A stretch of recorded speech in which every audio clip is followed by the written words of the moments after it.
wanna be the greatest. Everybody on the fake shit, I look around and feel like everybody is the fakest. I make this. Yo, what's up mga lods? May subscriber tayo na magpapaayos ng motor, magpapagawa. Meron kasi siyang RCB S4 na single shifter. So, napapanood niya yung ating vlog na ginawa nating high mount yung ating S4 na single shifter. So, gusto daw niya itong gawin para mas pasok sa street GP concept. Ito yung kanyang S4. Bale, na-assemble ko na rin. Tapos, nilagay ko na rin yung bracket. Yan. Ito yung bracket na ginamit ko mismo dun sa RCB S4 ko dati. So, ayun din yung ilalagay ko sa kanya. Pinabili ko lang siya ng iba pang nut, yung lock nut sa bolt and nut store para makompleto ko yung ikakabit ko sa kanya. So, magiging high mount yan kagaya ng vlog ko sa RCB S4 ko dati. Tapos, kapartner nung high mount na RCB S4 ko dati. Ito mga lods. So, goods pa rin naman to. May bracket na rin kasi to. Kakabit ko na lang din. So, pati yung mga bolts and washers, meron na rin ako. Ito yung kabila. Medyo kulang pa to kaya pinabili ko siya. Umalis lang saglit. Papakita ko sa inyo mama yung kanyang motor. Bali 2022 or 23 yung kanyang motor. Yung ivory white. Napakaganda ng kulay ng motor. Tapos sa kakapanood na pala ng vlog natin, ginaya niya yung ginawa natin dun sa kanyang shifter pedal. Ayan o. Gayang-gaya niya yung ginawa ko. Kulang na lang ng ano to, kiss-kiss para kuminis. Yan, ginaya niya talaga. So talagang nagustuhan niya yung ginawa natin na high mount. Tapos yung aking GP shift. Yan, ginawa na niya.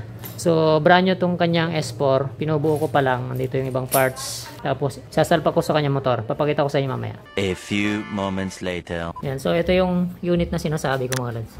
Saka dito lang malapit sa amin. Ito yung gusto kong kulay na sumunod sa Raider 150 Fi. Yung ivory white. Napakaganda ng kulay na to. Swerte nilang mga nakakuha ng ganitong kulay. Si Boss Brian, no? Oh, Boss Brian may-ari. Naka na rin siya. Nag-start na siyang mag GP concept. Kaya no, ganda ng upuan. Tapos syempre yung kanyang mags naka RB10 white. Naka ano pa siya ngayon eh. Tayo pa yung ano niya, yung kanyang shifter. Kaya magpapalit siya ngayon ng RCB. Ayan, naka-assemble na rin yan na pang high mount. Ito yung gayang-gaya niya. Dito ka nabilib. Gayang-gaya niya yung ginawa ko eh, no?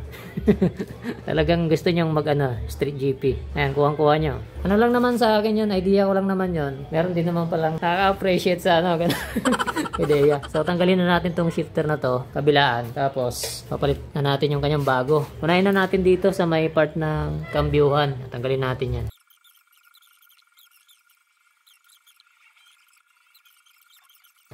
So, unahin na natin dito. Ito yung pinakamadaling part.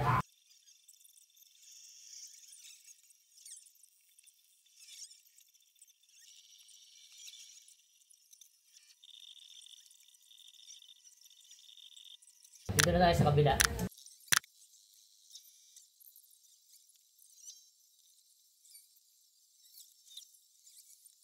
One eternity later. Ito na, natapos din. Matinding grinder na naganap dito. Kasi hindi pala swak yung bracket na to. Grabe talaga no. Pero naka high mount na siya. Ready na siya para sa ibang pipe na ano, pang high mount na pipe, street GP. Pwede na sa ready na. Dito lang nahirapan. Kailangan kasing grinder rin eh. Luwagan yung mga butas pero okay na. Buti mayroon kaming ano, porting na ano, grinder. Ito naman, adjustable yan. Pwede pa yan ano, taas baba. Tapos dito, ang problema rito, lagayan ng tapakan, tabing eh. Pumaloob. Siguro na disgrasya to, natumba. Kaya ganyan. Ganon din sa kabila pero mas malala din sa kabila. Ayan na boss. Matinding grinderan kagaya ng mga nangyari sa motor ko. Pero at least ayun na. Ready na siya pang ano, street GP na talaga.